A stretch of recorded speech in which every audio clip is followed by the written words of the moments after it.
Hi, well, this 10th video picks up the story following the February Revolution and looks at how reaction attempted to organise itself. That took place first around the banner of the Cadet Party, which was now the only openly organised non-socialist party, and all the various tendencies hastened to group themselves around the provisional government. On March the 2nd, the Council of Trade and Industry, representing the capitalists, declared its support for the new government. And that was soon followed by the town dumas and the provincial councils, or Zemstvos. On March the 10th, even the Council of the United Nobility, previously the mainstay of the Tsar, declared its support for the provisional government.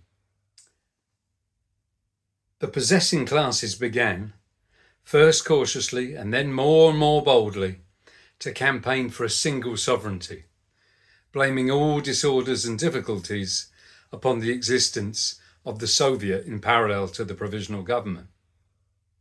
Nevertheless, the reaction, and in particular the provisional government itself, didn't know how much of their real intentions they could risk revealing before the masses. The Soviet leaders in the Contact Commission weren't much use to them either, because they also found it hard to judge the exact level of dissatisfaction. However, there was no serious force behind these veiled threats from the propertied classes. Property, as Trotsky puts it, is a relation among people. It represents an enormous power so long as it is universally recognised and supported by that system of compulsion called law and the state.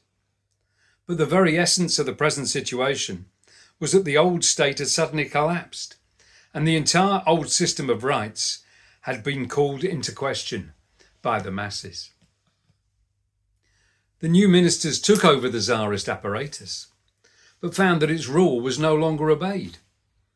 The provincial commissars, often just the old feudal landlords that used to be presidents of the Zemstvos given new titles, faced the same problem.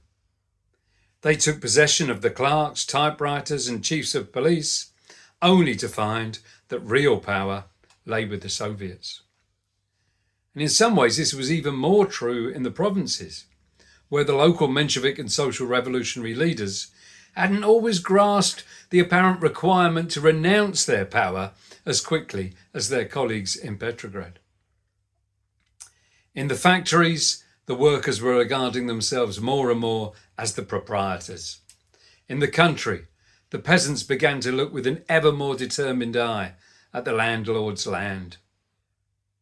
As Trotsky says, the property holders, deprived of the possibility of using their property or protecting it, ceased to be real property holders and became badly frightened Philistines who could not give any support to the government for the simple reason that they needed support themselves.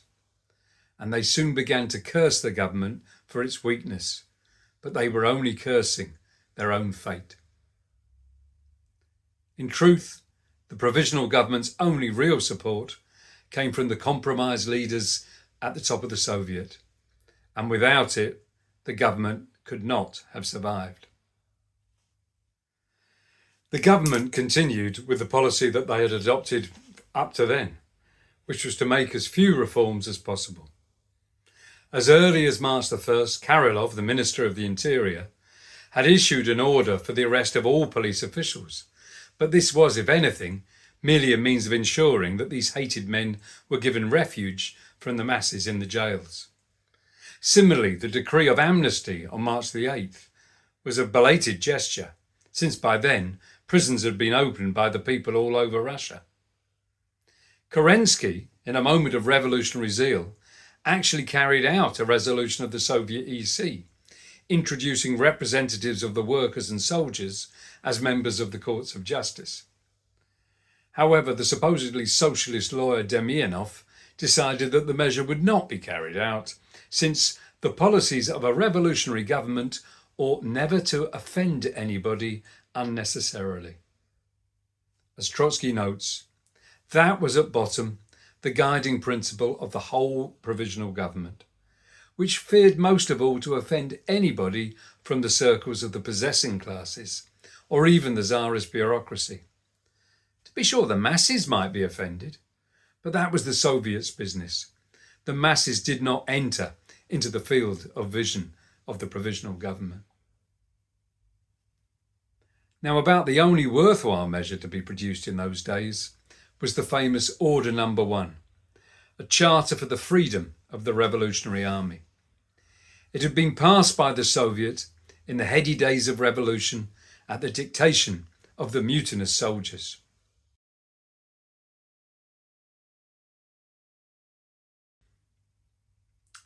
It declared, amongst other things, that elective committees shall be formed in all military regiments.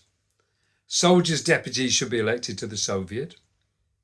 In all political acts, the soldiers shall submit to the Soviet and its committees. Weapons shall be in the control of the regimental and battalion committees and shall in no case be given up to the officer. On duty, the severest military discipline. Off duty, complete citizens' rights. Now, the Soviet EC had not dared oppose the soldiers' demands at the meeting, but tried afterwards to send out the order together with an appeal that effectively demanded the soldiers' subordination to the old commanding staff. The typesetters simply refused to set up the document. The EC then tried to limit the order to the Petrograd military district only, but again in vain. The revolutionary soldiers would not let their newfound rights be taken away. But apart from this Order No. 1, everything continued pretty much as before, despite the masses' protests. The Holy Synod continued to sit. Greek Orthodoxy remained the state religion. The Tsar's old state council continued to draw their salaries. The arrested ministers were even voted a pension. Against all the teachings of Marxism on the state, the Mensheviks, supposed Marxists, were allowing the old bureaucracy, the old judges, the old army commanders to remain in place, so as not to offend anybody. The only initiative was shown in the haste to remove the old Tsarist limitations on shareholding. The workers demanded an 8-hour day. The provisional government said nothing, leaving the Soviet leaders to try and pacify its ranks. The peasants demanded land. The government said that any reforms would be best left for the Constituent Assembly to decide on. But they knew full well they had no intention of ever calling such an assembly if they could avoid it. It was only on March the 25th that the government finally agreed to call a special conference, the working out of an election law for the assembly. Needless to say, this conference never opened. However, Shingarev did order the formation of local land committees, while prudently refraining, however, from defining their tasks and functions. Trotsky says the peasants had an idea that these committees ought to give them the land. Their landlords thought the committees ought to protect their property.